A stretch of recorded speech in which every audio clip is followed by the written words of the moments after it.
Effing Raikkonen, what an effing idiot.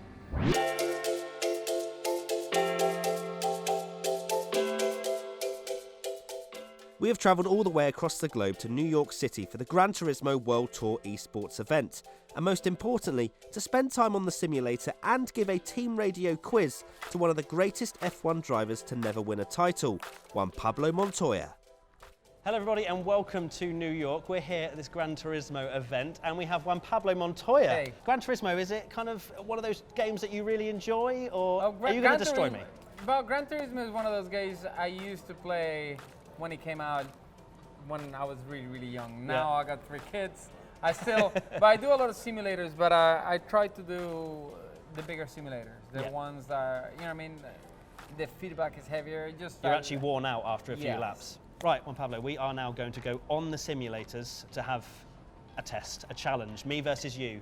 Are you feeling confident? One lap, 2 laps, we'll see who's winning. Let's get on to it. Right, we're now in the sim.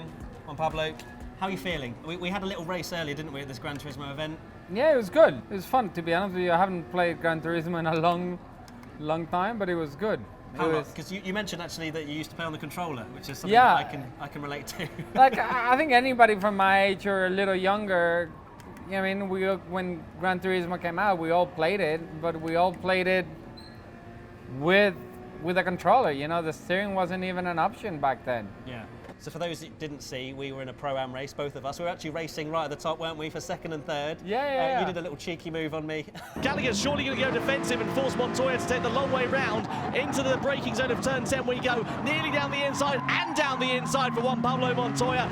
Through ahead of Matt Gallagher here in Catalonia. Let's cast our minds back to your time in Formula 1. A lot of our viewers watch Formula 1 nowadays, and a lot of things have changed since when you used to race there. How do you see the current state of affairs in Formula 1? I think F1 is in a pretty good place right now. I think overall, you know what I mean, everybody thinks, oh, the old car.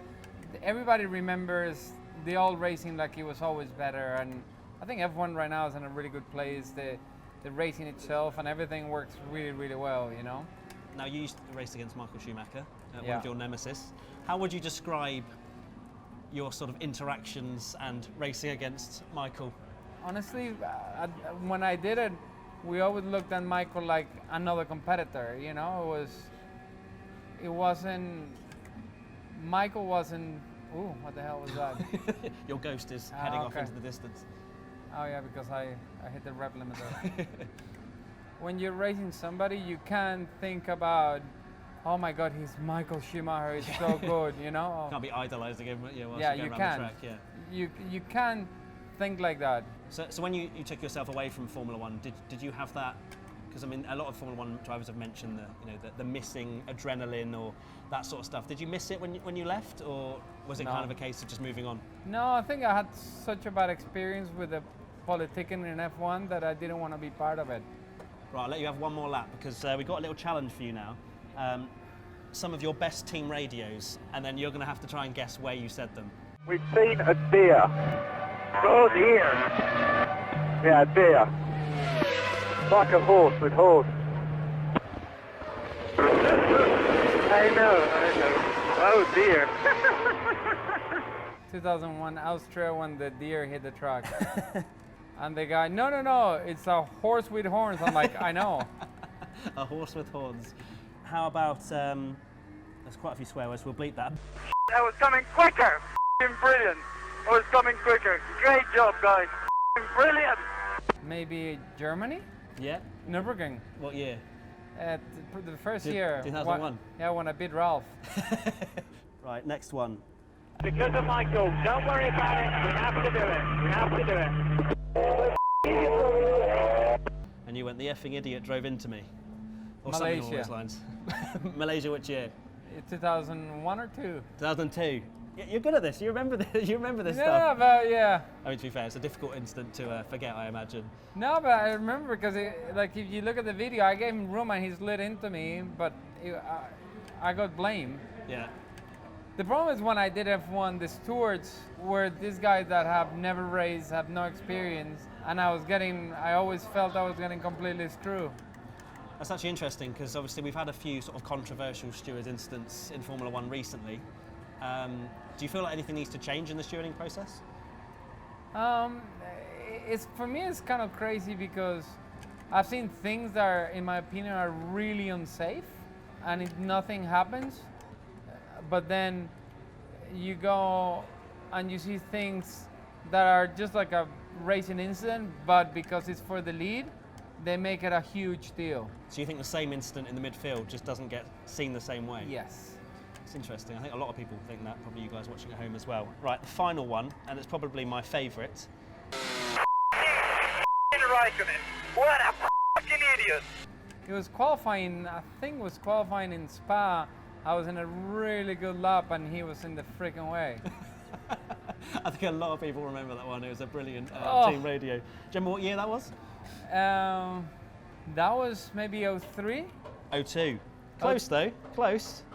Right, we'll let you finish this lap and then we'll swap over and I'll do one lap and see if I can beat your time. It'd be pretty easy to beat. Because I've been talking, I mean, you can put me off as much as you want. You can distract me. And round the final corner to set, what's that going to be, a 0.1? There you go, 54.1. So right. you can go like a second quicker than that. I don't know. I've never driven this car, so let's find out. Let's swap over. Let's do it. Right, I'm taking my shoes off because I'm an absolute Oh cleano. my I know. God. That's what the esports drivers do. Getting that Because- feel. so you that get the extra feel of what? Yeah, the pedals more. Because otherwise, the thick soles. Look, don't I get got a it. thick sole Puma and it does the job. So what's been your favourite moment in your racing career? What would you go for? I don't know. There's a lot. So for me, Long Beach is a big deal. Yeah. Because for me, when I won Long Beach, I felt like I made it into race. Like I can make a living out of this. Yeah. So that was the one Oh, thing that's that so real, right I mean, there. that was a serious drift, wasn't it? Yeah. Do you actually watch much F1 at the moment? I know you. Yeah, I mentioned- go. Well, yeah, I go quite a bit. You know what I mean? I go to a lot of F3. You know, because I look after a guy in F3. Okay. And I'm pretty close to Lance and a lot of people in Williams as well. Oh, so nice. So you still keep contact quite a Yeah, lot. yeah, and yeah. How many races do you reckon you go to a year? I've been maybe to 3 or 4 this year, Okay. and I'll do probably a couple more. So it's good. So you enjoy just kind of chilling out, seeing the Yeah, race. yeah. Now you got it. Don't cock it up. I love how I've just casually chatting to you and I've just started another lap, but I mean that is Yeah, cheating. it's okay. Yeah, I run over the curve, made a Hey, mistake. you hit a cone as well, so I'm going to hit as many but cones as yeah. as I can. Juan Pablo, it's been fantastic Hey, hanging out with you. Thank you likewise. so much. And he won. I cheated. It's fine.